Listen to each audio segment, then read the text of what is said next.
غرش و تیزبینی خود را نمایش دهند.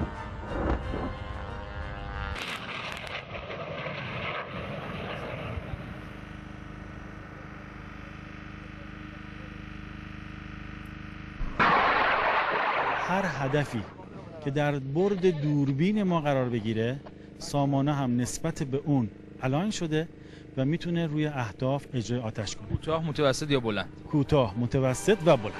این هم خلاقیتی دیگر از مرکز تحقیقات سپاه پاسداران.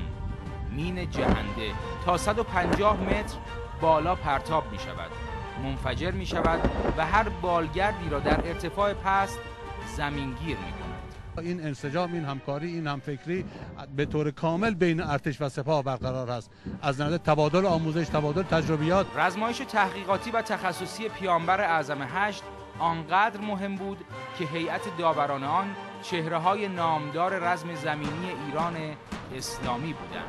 قدرتی که امروز انباشته شده در جمهوری اسلامی ایران بر اساس نبرد طولانی مدت با بزرگترین قدرت‌های جهانی است.